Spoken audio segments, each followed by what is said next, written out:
Hello again, and welcome back to the That Was Stupid podcast, where we have candid conversations on taking chances and proving everyone wrong. And today we have a treat for you. We have Jason Romano on the show. Now, Jason, you might not recognize the name right away, but you definitely know his work. See, Jason spent almost 2 decades at ESPN, and by the end of his time and the height of his career at ESPN, he was one of the producers on the Mike and Mike show, which was the top-rated radio show on the entire network. It was on radio. It was also on TV. But Jason, at the height of his career, decided that he was done. He decided that he was going to take a drastic, leap of faith is what you could call it in every sense of the term. And so he left ESPN to go to this small nonprofit to tell stories of consequence. And so today we are going to talk to Jason about what that was like, the people around him at the time that said that was stupid, the reaction from people like Mike Greenberg and Mike Golick, the recognizable names on ESPN that he was working for, and then what's transpired since he made that big decision. But before we get into it, hey, remember to like and subscribe to the podcast. If you're watching on YouTube, like and subscribe there. You can also watch it on Spotify as well. And hey, if you want to reach out to me, to us, to suggest guests, if you have questions or anything, you can email us at guest@thatwasstupid.show. So listen, before we go, I just want to let you know how awesome the reaction has been. Thank you for your comments on social media, your shares, your likes. We really appreciate it. So without further ado, let's get right into it and start our conversation with Jason Romano. Jason Romano, thank you so much for joining the That Was Stupid podcast. I am so excited to have you on the show. Again, thank you.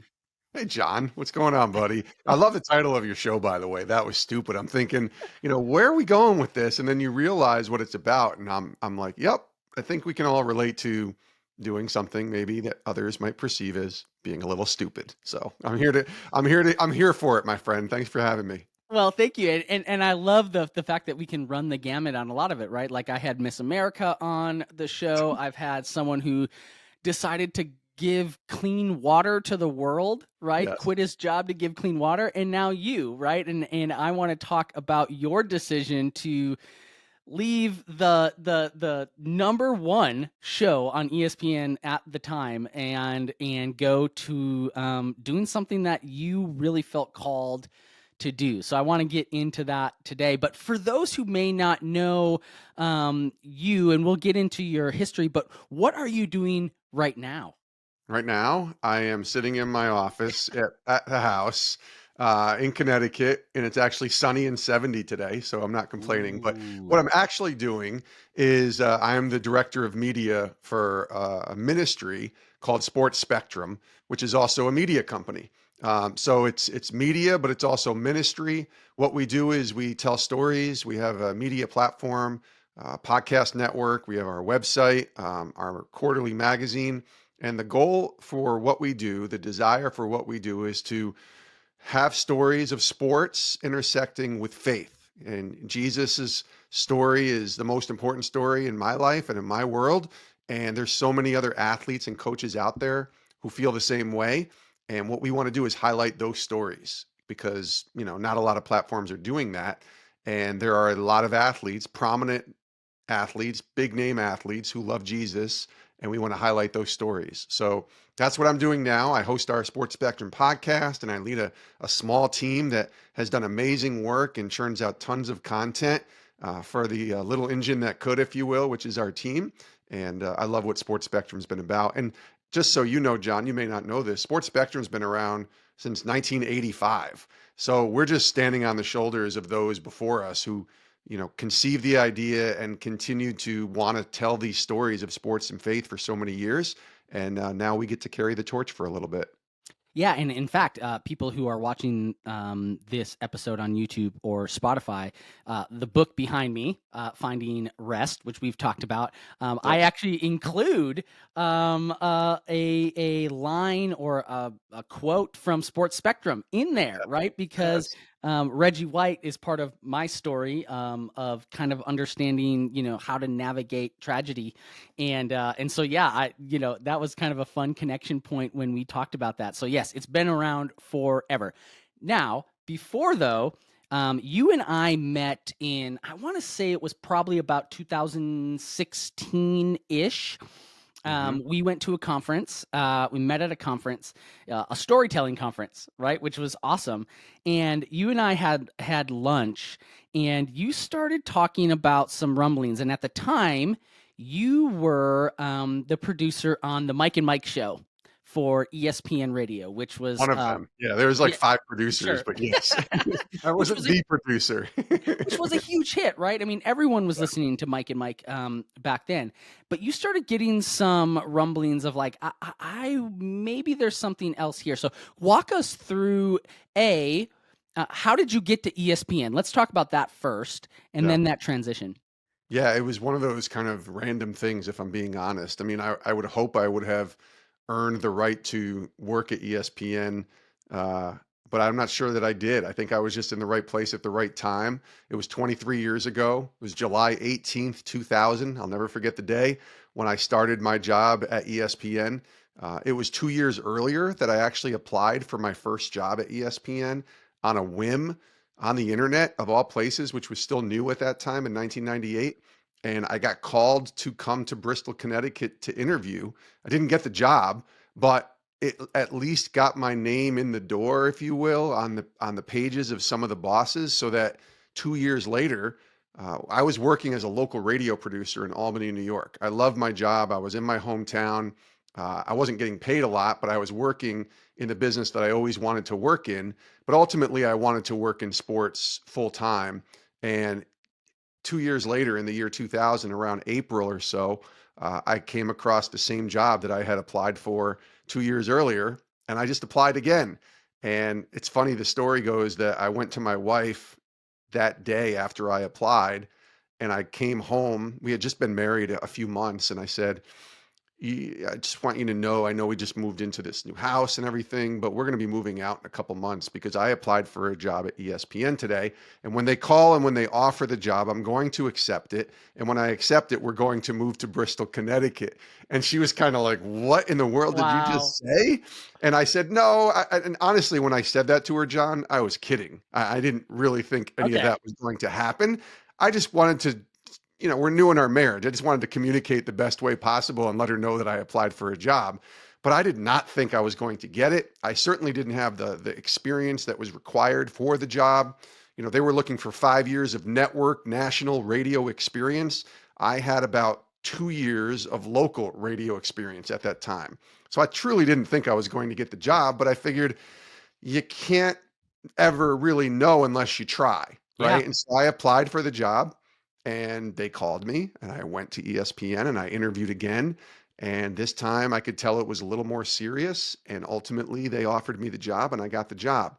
I tell people all the time, though, especially those when I was working at ESPN, that this isn't the typical way to get a job at ESPN, because they'll say, how did you get your job? And I'm like, I just applied online and they called me and I interviewed and I got the job. But that's not how it works at ESPN most of the time. Usually the candidates are people that are somewhat handpicked, whatever college they went to. Maybe they had a connection, they knew somebody, they had met someone at a job fair, something that gets their foot in the door. I had nothing. I had zero, other than the fact that I had applied 2 years earlier for that same job.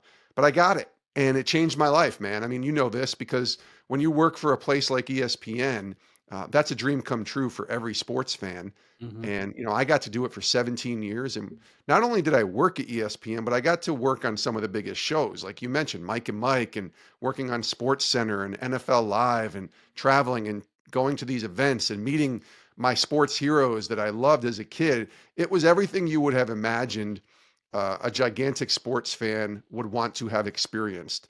And yes, there were days that I didn't want to be there and there were bad days, but for the most part, I don't have a bad thing to say about working at ESPN. It was amazing. It was a dream come true. I love it. As we've been doing these interviews for this podcast, there's been these micro that was stupid moments, right? Like, I mean, there's like the big moment that we're going to talk about, right? But even like you talking about like basically just cold calling, for lack of a better term, ESPN, like that. Well, that's stupid. Like, you're not going to get hired, and you get hired, right? Totally. Like that's what I felt like too, because I remember I was working as a radio producer at WGY in Albany, New York, and I'm 24, 25 years old, and I loved my job there. Again, I wasn't making a lot of money, but this was, breaking into the business in the most fun way, being at, in my hometown, working on a show where all my family and friends could listen to, just had the best mentors and bosses, to learn and grow from. But one day I'm sitting in the studio and I'm probably editing something and I'm just kind of perusing the internet. Again, it's early in the internet days, right? 1999, 2000. But there was a website called allaccess.com, which I believe still exists. And Wow. it's basically I don't know, a treasure trove of news and, highlights and job openings in the radio business. And it was strictly radio at that time. It wasn't TV, it wasn't anything else. It was just radio. And, you'd read about the industry and who's hiring where and what's going on and what did this station do. And you come across job openings and there it is, ESPN radio producer. In fact, yesterday I was going through some old books and there was the job.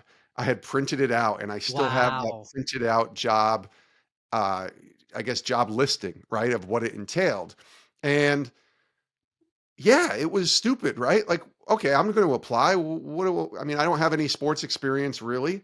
I don't have the 5 years of required, network radio experience, but who cares? Apply. If they don't call, then I'm very happy with what I'm doing. But if they do call, oh boy, here we go. I'm Yeah. in. And if I had just gone to ESPN and interviewed for the job, John, just gone, and I didn't get it, I would still tell that story for the rest of my life because that was the dream, right? Or that was, I don't know, I was the guy who recorded every ESPN Sunday NFL primetime highlight of the Dallas Cowboys, at 18 to 25 years old because I Yeah. loved ESPN. I love the Cowboys. I love sports. And so I knew everything about what was on ESPN. I didn't know about the behind the scenes. So I was going to continue to be a fan whether I got to work there or not. And just telling my grandkids someday that I got to interview for a job at this place would have been great. But now I can talk to you and tell you that I got to work there for 17 years. And that was just still to this day, it's really mind blowing when I think about it.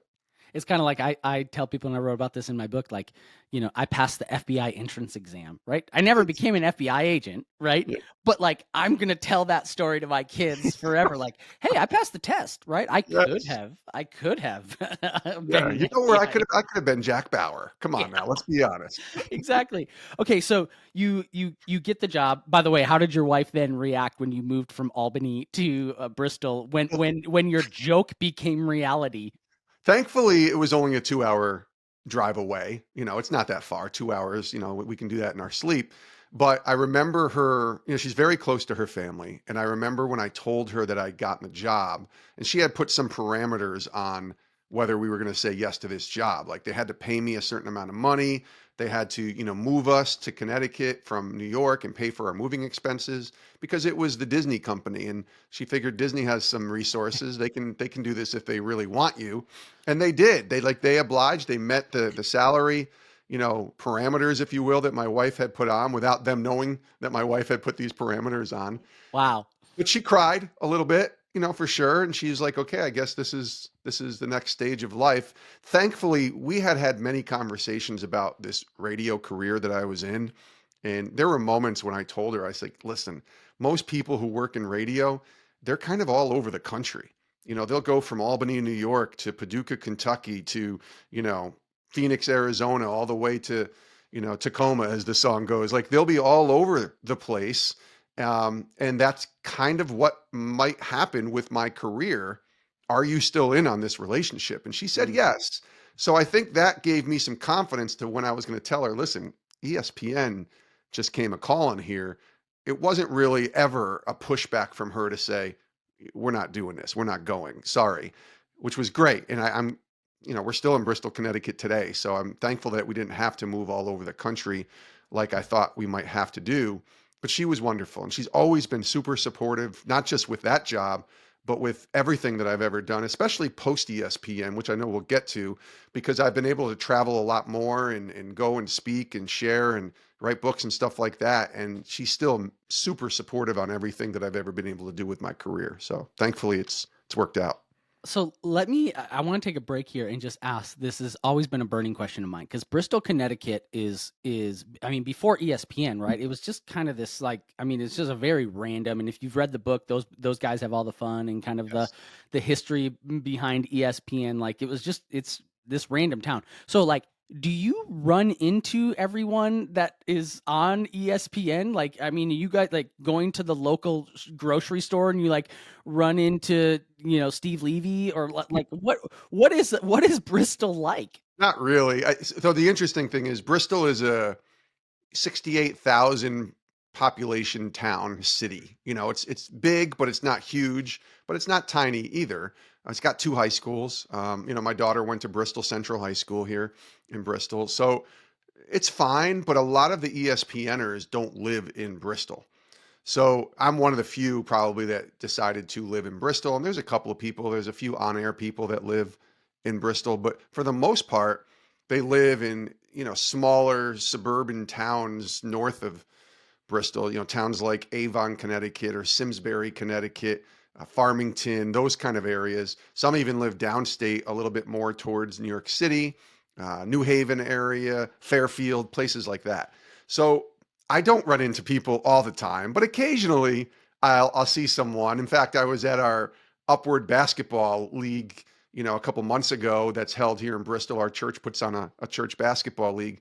And one of the producers who I hadn't seen in 5 years was there one day watching. I don't know if he was watching his nephew or his son, but he was there. And I'm like, Tom, is that you? You're like, good to see you, man. How are you? And he's like, I'm doing well. And we just caught up for a few minutes. So occasionally you'll see some behind the scenes people that work at ESPN for sure. My church still to this day has 4 or 5 people that still work at the Worldwide Leader, that live in the Bristol area and go to our church. So there's a few. I mean, there's 3,000 employees in Bristol. So Yeah. you're going to run into different people here and there. But it's not like you just go to the gas station and, oh, look, there's Steve Levy and there's Reese Davis and, these Right. guys. No, it's not like that at all. Although occasionally that might happen, it's very rare. Well, thanks for scratching that curiosity, because I always wondered, since reading that book, like Yeah. what it's like. Okay, so let's fast forward. So I mean, you're working at, like you said, the Worldwide Leader. I mean, you're on the top of the mountain, if you will, of Mhm. sports, jobs, right? Yes. And you start to get an itch. Maybe start to describe when you started feeling like, you know what, maybe there's something more that I need to be doing. Yeah, so my faith is a big part of this story Yeah. because I don't think if I didn't grow and have a relationship with Christ that this would ever have, ever become an itch, if you will. I was completely content and completely fine with, as long as they would allow me, working at ESPN for the rest of my life. I mean, it was a very comfortable job. It's sports. I mean, come on, they're paying you to watch sports and they pay you well. And you're working for the Disney company, so you can go to Disney World whenever you want. Like, these are the perks that come with working at a place like ESPN. So why in the world would I ever want to leave? But as I'm growing in my faith and really starting to seek the Lord and loving Jesus and becoming part of a church, and even eventually 10 years after becoming a Christian, I became a Christian in 2001 and gave my life to the Lord. 2013, I'm being asked to be an elder in my church and on the leadership board at my church, which is insanity to me. You want to talk about something stupid. That sounded really stupid. Like, I'm not the guy who went to seminary and, has the Bible memorized or anything like that. So I'm thinking this is impossible. And yet my pastor saw something in me that I was really passionate about Jesus and passionate about, my family, and he asked me to be on the elder board, and 5 other elders all agreed on it. And I was like, okay, I'll say yes, God, whatever it is you want, I'll say yes to. And that's where the itch, if you will, started coming, this inkling about a year later to, okay, God, I know you want me to do more for you now that I'm in this leadership role, and I just felt a responsibility there. But do you want me to someday think about leaving ESPN? What does that look like? And I ended up at this conference in 2015. I don't think you were at this one, John, the one you and I were talking about. This was in Nashville, Tennessee, and it was called the Best of SMS. And Mm. all it was a little gathering of about 50 to 60 men and women who were working in social media for churches and nonprofits and faith-based organizations. And I was invited to speak by I think you know Matt Brown. I was invited by Yeah. Matt Brown, and Matt invited me. It was the first time I'd ever been invited to speak at any kind of conference or anything. I wasn't really into speaking or trying even to go down that avenue at all.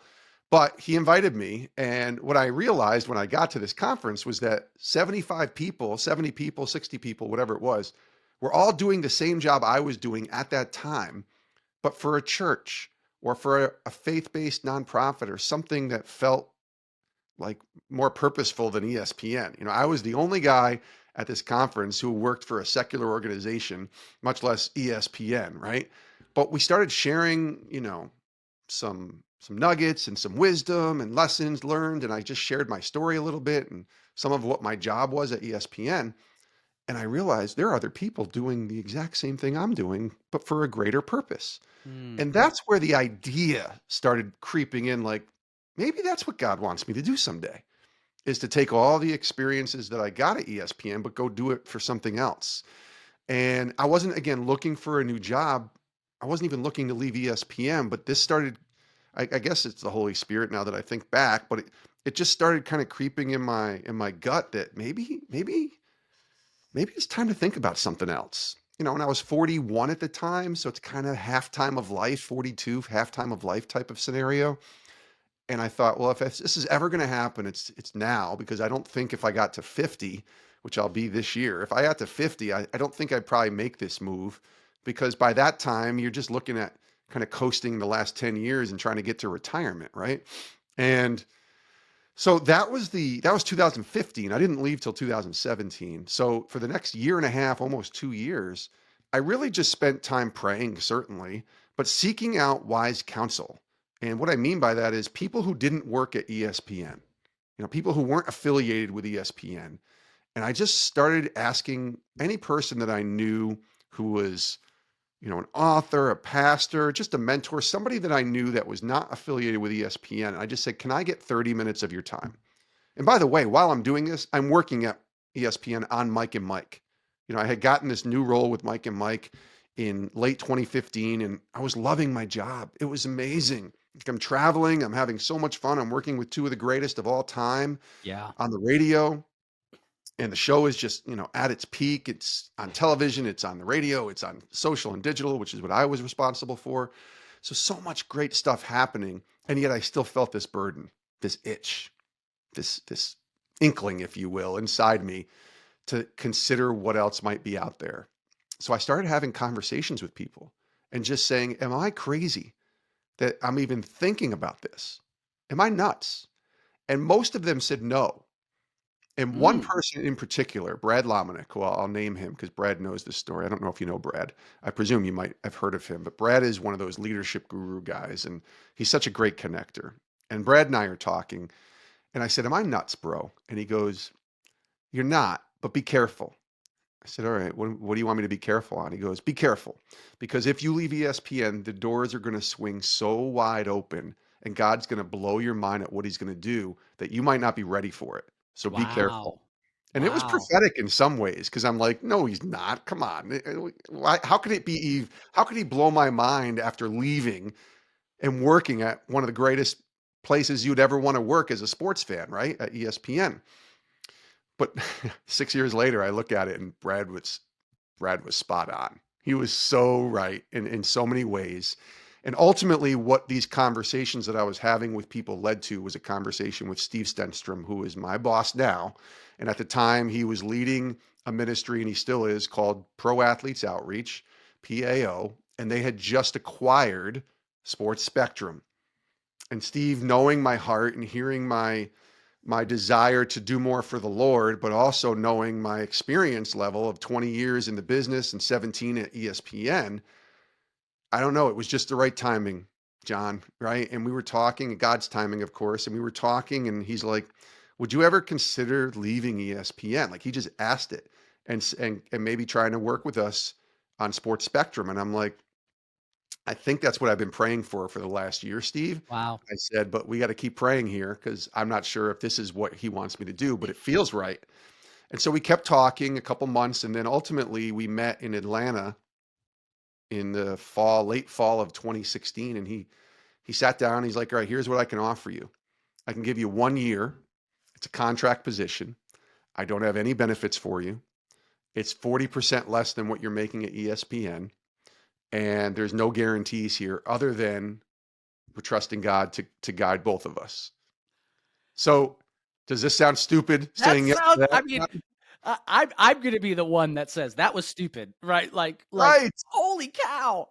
And I initially, when I heard it, I'm like, no, I don't think this is the right move then. Nope. And I didn't tell him this. I'm just kind of thinking inside, like, yeah, that's not going to work. Sorry. And I went home and I told my wife, and she said, that doesn't feel right. Like you're worth more than that.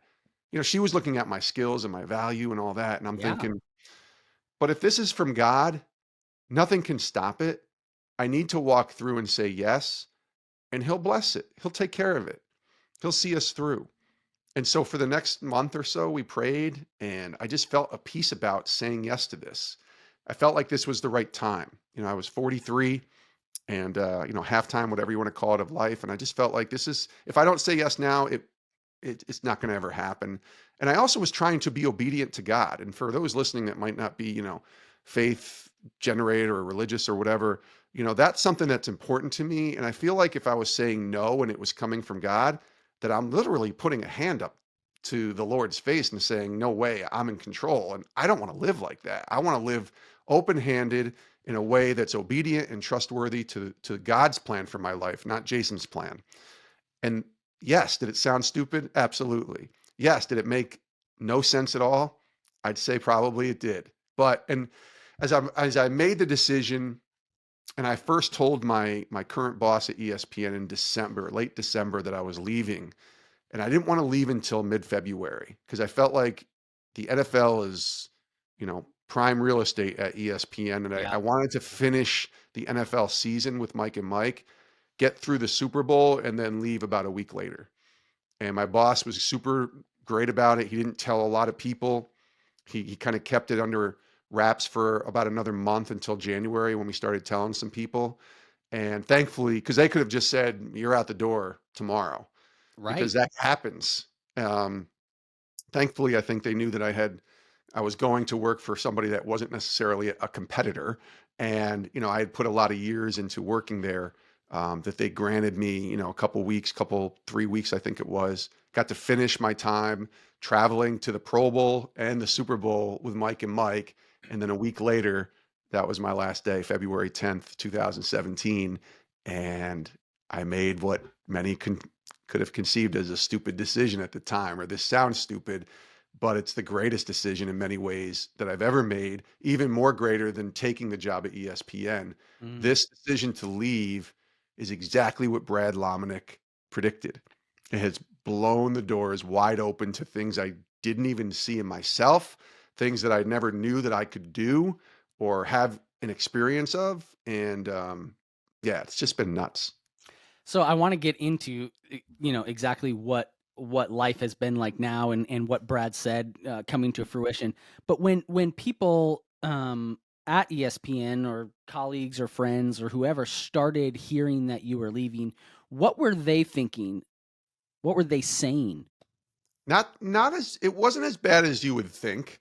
Hmm. Um, it's interesting you asked that because most people who worked at ESPN who knew me knew of my faith. They knew that it was important to me. They saw, scriptures that I would post on social media. I had even started preaching a little bit at my church at that time, and had gone to that conference, so they knew like my faith was really important to me. So when most of them found out what I was going to be doing, faith in sports, oh yeah, that makes sense for Romano. So it wasn't like a shock to them. that I would leave ESPN for something like this because they knew about my faith. Now, there was one person, and I'll leave him nameless for now, but he is a former guy that I worked with, and he loved me. Like, and he always had his best interest for me. He gave me a huge break at ESPN back in 2012 and really helped me kind of take a pretty good leap, not just in salary, but in opportunity with a job. And I remember going to his office about a couple of weeks before I was leaving and I tried to hit everybody up. And when you're there 17 years, there's so many people that you want to say goodbye to and thank. And so he was one of them. And I went over to his office, and his office was like 10 buildings down. So I took a long walk, went over to his office. He's like, "So, I hear you're leaving, huh?" I'm like, "Yeah." I said, "I just feel like this is the right move." And, he's like, "Well, tell me about the job." And I told him, I said, "It's what I told you, 40% pay cut, contract job." And he looked at me and he just goes, "Are you freaking nuts? Like, what's wrong with you?"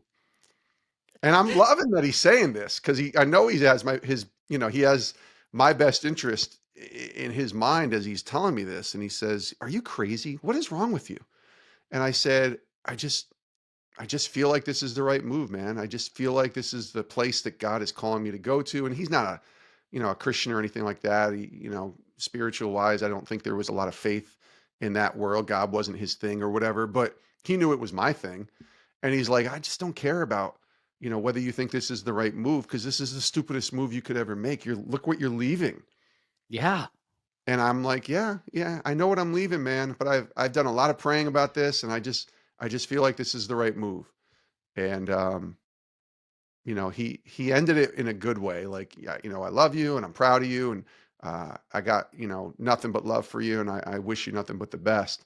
He's like, "I'm sorry if I came across harsh." And I'm like, "No, I appreciate it." I said, "You're one of the first few people that actually challenged me on this." Because honestly, John, if I had a bunch of people initially telling me I was nuts and that there's no way I should do this, I probably would have taken that as a hint from God. Like, this probably isn't the right move.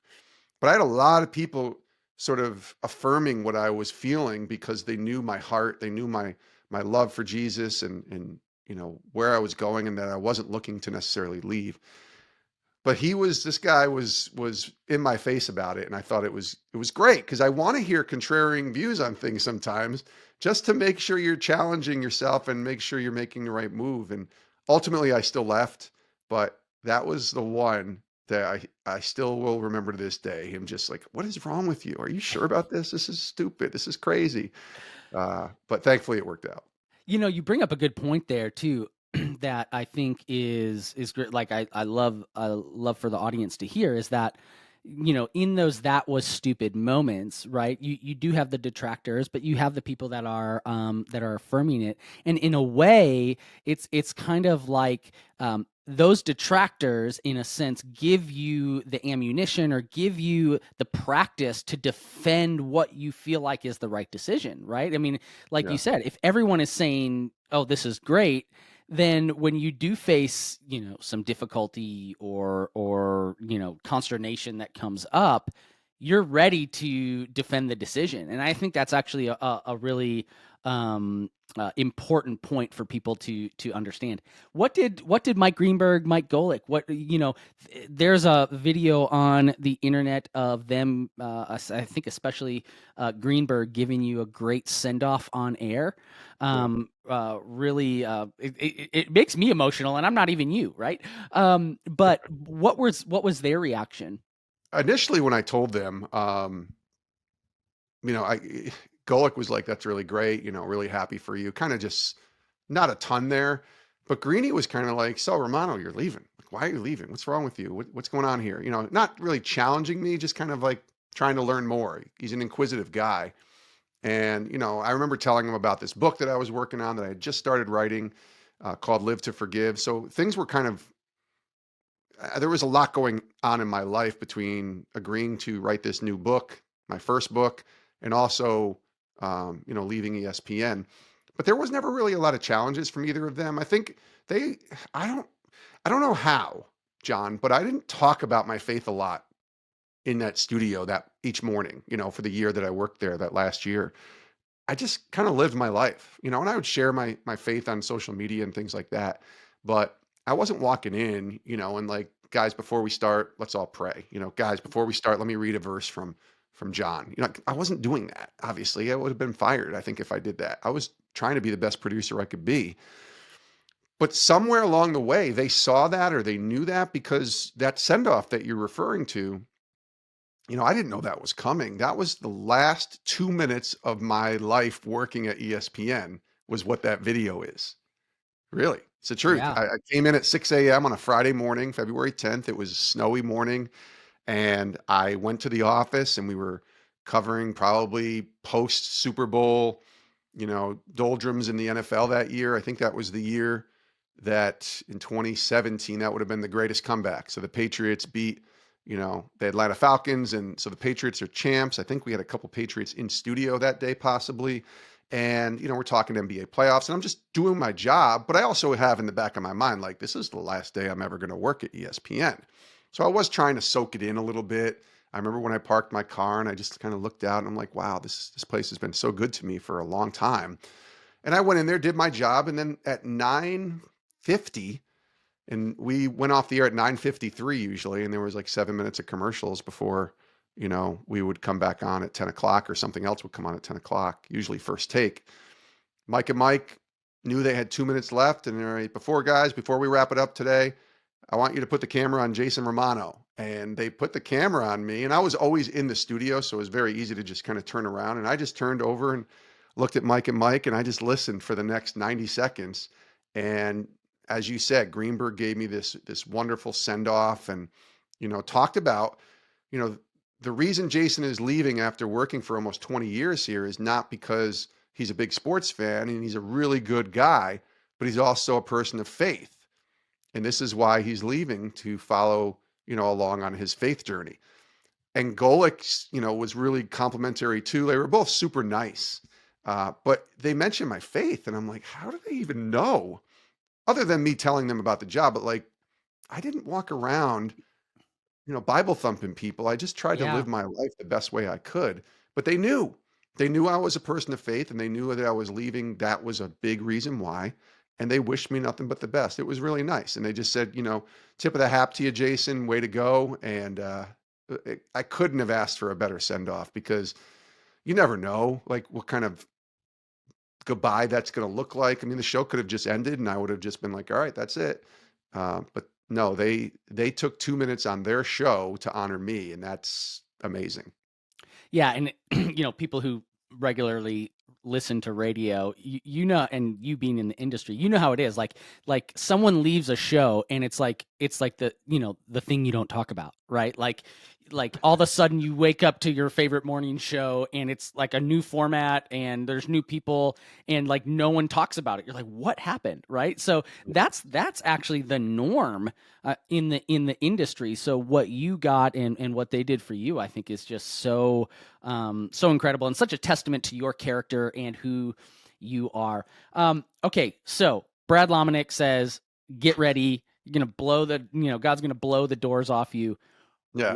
Well, first of all, you were on a year contract, right? So what was that first year like? Were you kind of always thinking, okay, now I got 10 months, now I got 9 months, now I got 6 months, right? Like, did you have this timer in your head, or what was that first year like? Yeah, it wasn't a timer per se, because I felt like I had the confidence from my bosses to know that this was going to go more than a year, just in our talks, right? It was never like, you got 1 year to prove yourself, Jason. Okay, now you got 6 months to prove yourself, Jason. It was never that. But it was almost, let's start from the Sports Spectrum side, right? So when Sports Spectrum hired me, they really hired me, like I said, as a contract position, 40% pay cut. And it was really only 24 hours a week that they were paying me for, technically, in the contract. And I was tasked to, write some articles and host a podcast, and start a podcast, and then host that podcast. And, I didn't think I was qualified to be able to host anything, if I'm being honest, because I had done 20 years of radio and television, at ESPN and other places, and it was all production. It was producing behind the scenes. But I had been around some of the best interviewers, and they saw something in me that said, you can host this show. So there was a little bit of hesitancy to even start it, because I didn't think I was qualified, or good enough to even do one of these shows. And they gave me about 6 weeks to really put the show together. So I started with Sports Spectrum on February 15th, 2017, and we launched the podcast March 31st, 2017. So it wasn't a whole lot of time. And I didn't know how to launch a podcast, John. I mean, it wasn't Yeah. like today where you just, you got all these tools and all these resources. In 2017, I really didn't know where to go or how to even start. So I just went to YouTube and started watching tutorials on how do you start a podcast and how does it even land on Apple? How does it land on, all of these podcast platforms, and how do you edit a podcast? I knew how to edit, but I didn't know what software to use to edit, Yeah. right? What kind of microphone do I need? So it was all brand new. So there was an excitement around that. So I wasn't really counting down, the months, if you will, but I really wanted to do good work. And I just figured if I can do good work, like that's going to allow me to, I guess, prove myself and let, my bosses see, okay, we can't let this guy go because he does good work. And if I did crappy work or terrible work, then that would have been an easy goodbye. We're moving on from you. And 6 years later, I'm still there. I'm full time now, and I've been full time for almost 4 years. So God saw that through, right? But that first year, I was also kind of wrestling with, maybe I could do this Sports Spectrum thing part time and do other things, because I was finishing up my first book. And, people were telling me, when you write a book, you're going to get opportunities to speak. And when you speak, you're going to get opportunities to speak again. And, I also thought about consulting, because I had so many years of working at ESPN that I was like, there's got to be some value there. And I got a couple clients and actually worked with some people for a good portion of that year on the side, just, working with them to help them on their career path in the world of broadcasting. So things were kind of all over the place that first year. And by the time it was over, I remember some of my bosses at Sports Spectrum saying, so what do you want to do here? Because you're kind of part-time with us and you're kind of half in with us, even though I wasn't half in, just by the nature of what the contract was. And I was consulting and speaking a little bit. And I'm like, well, I like doing it all. I said, but I really, really like doing this podcast. I said, it's my favorite thing to do. And I said, so if I was to choose, which nobody's ever made me choose, so just put that out there. Yeah. But if I had to, it would be Sports Spectrum. So I wanted them to know, like, I'm in on this. If you guys ever want to expand a position or work towards keep doing this, like I'm in on Sports Spectrum before I am on speaking or certainly writing books. I didn't want to do that. It's something that just kind of came about. But I do love speaking and I do love consulting when I'm asked, but my passion, my desire is to keep doing what we're doing with Sports Spectrum, at least right now. And 6 years later, that's what's happening. So it's good that you asked that question though, because that first year is strange and different. I went into the office with 3,000 people every day at ESPN, and suddenly I'm working out of the spare bedroom of my house in Connecticut and traveling once a month to Colorado, where Sports Spectrum's offices are located. So that was a big adjustment for me. My daughter, I think at the time, was seventh or eighth grade. So I wanted to make sure that I wasn't neglecting her, even though I was traveling more. But I also had more freedom. Like, she was playing softball, and if she had a 5 o'clock game, I could leave. I didn't have to report to anybody necessarily. As long as I was getting my work done, I didn't have to miss anything. And that wasn't always the case at ESPN. So there were good and bad parts to it initially. And it was a big adjustment. But now it's been 6 years, and I feel like, I got a really good rhythm under my belt to know how this works. And, I'm full time with Sports Spectrum. I don't do anything else other than I'll speak maybe 7 to 10 times a year, or whenever somebody asks me if I'm available. I'll try to make that work. And I love speaking, but my purpose and my focus is on Sports Spectrum. Was there ever a moment in the last 6 years where you're like, maybe not regret, but where you're like, oh man, or it would be nice to if I was, back at ESPN or doing any moments like that? I'll tell you something that's you'll probably laugh at. Yeah, when I went to Disney World for the first time and had to pay out of my own pocket.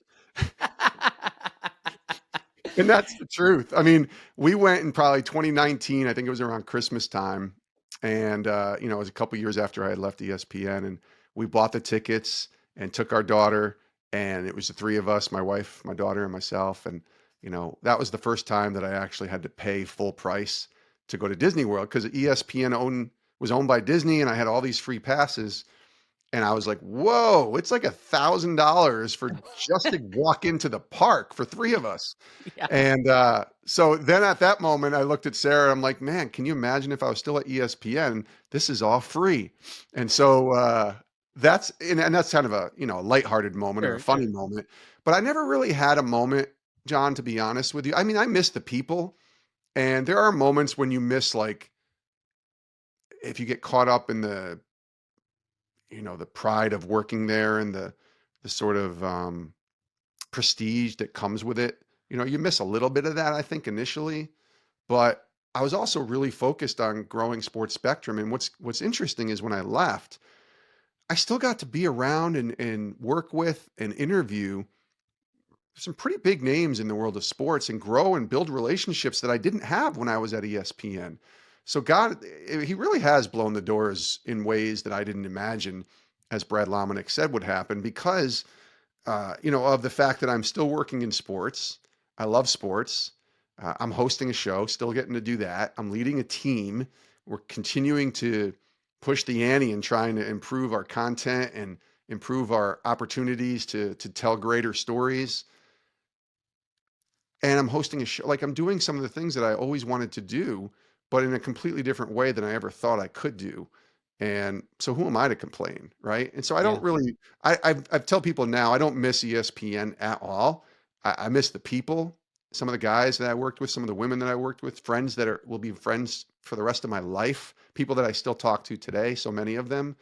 But I don't miss going into the office and working in the way that we used to, compared to what I get to do now. Like, the work I get to do now trumps the work that I had then 100-fold, because it's more important work. Yeah. It's more purposeful work. It's sharing the gospel. If we're going to be honest here, it's using the world of sports to point people to Jesus. Like, that's way more important to me than any booking or guest that I ever could have gotten or worked with at ESPN. As much as I love doing that, this work that I'm doing now is way more important to me than the work I ever did at ESPN.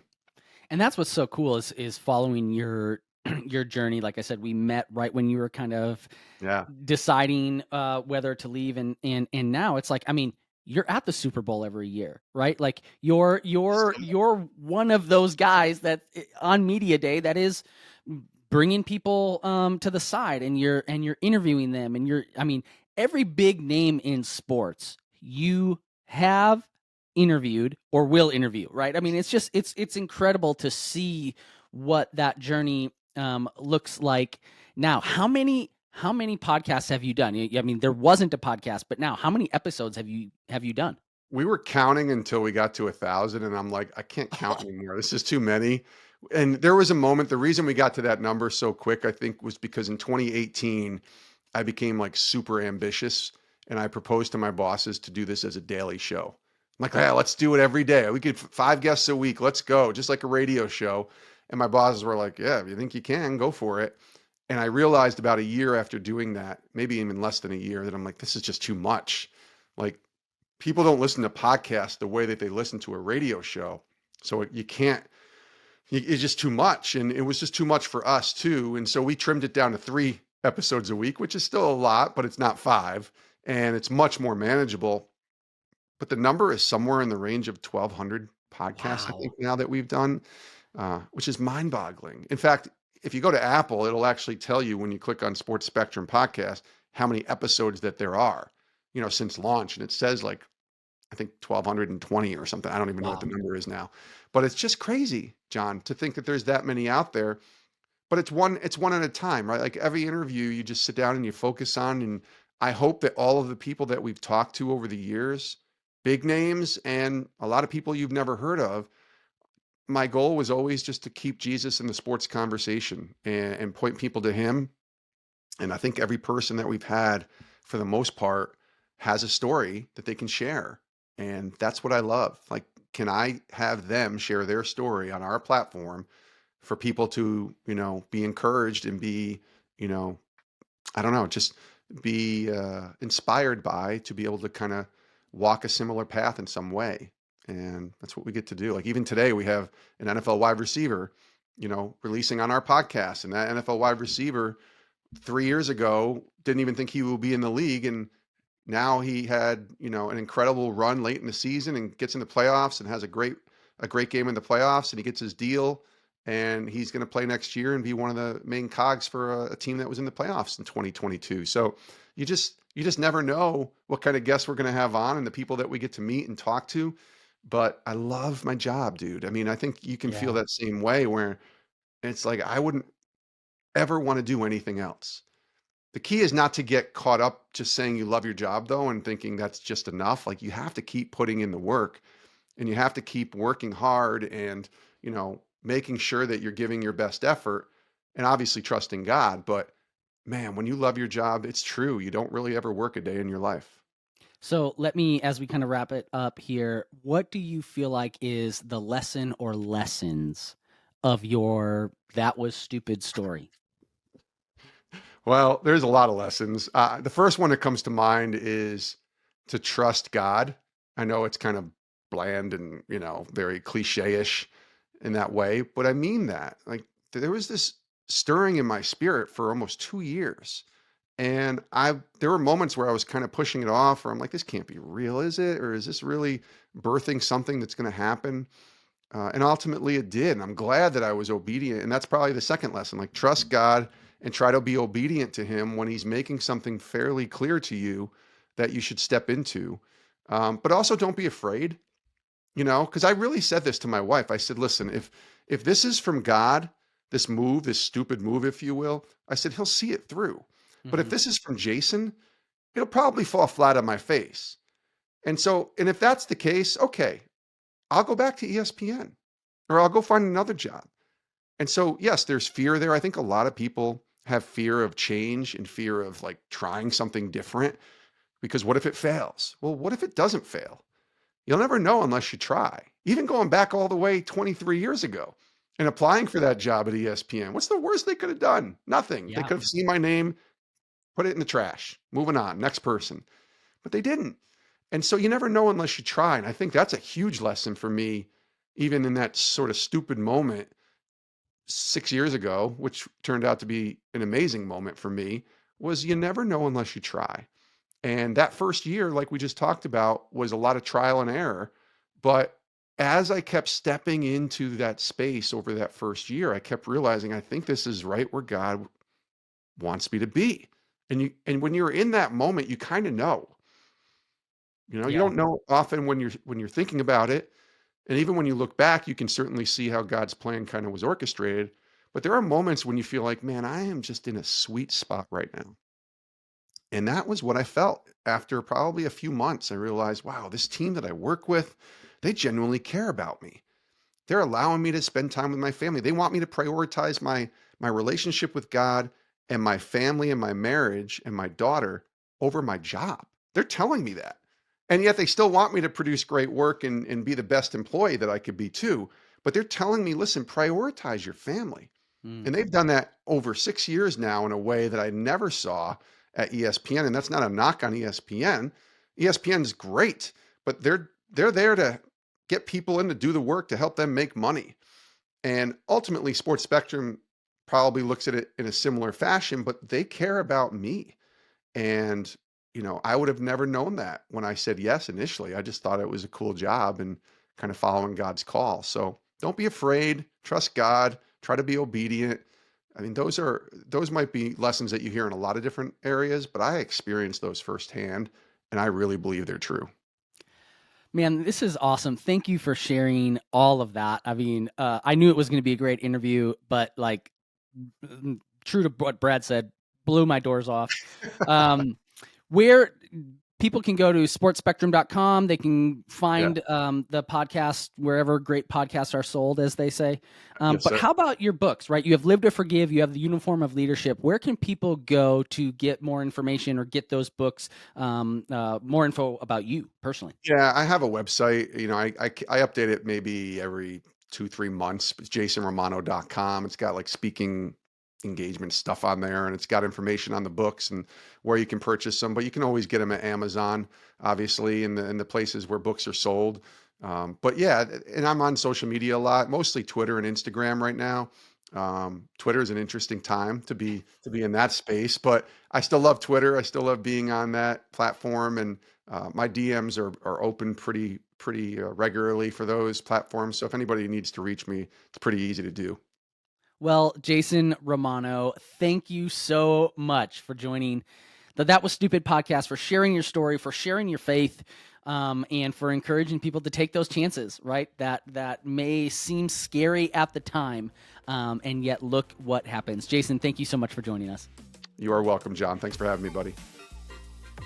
Well, wow, I don't know about you, but that was awesome. I loved hearing those details. I had known Jason when he was going through kind of the internal struggle on whether to take this leap, and I think the encouragement that he offers is great for anyone listening to this podcast that has a big decision, that was stupid moment. Hopefully you take what Jason said and incorporate it into your own decision making. Once again, subscribe to the podcast. If you have suggestions for us, again, you can email me, us, the whole team, guest@thatwasstupid.show. Thanks again, and be sure to share. If you know someone who might really like this, I'd love for you to send it to them. We'll see you next time.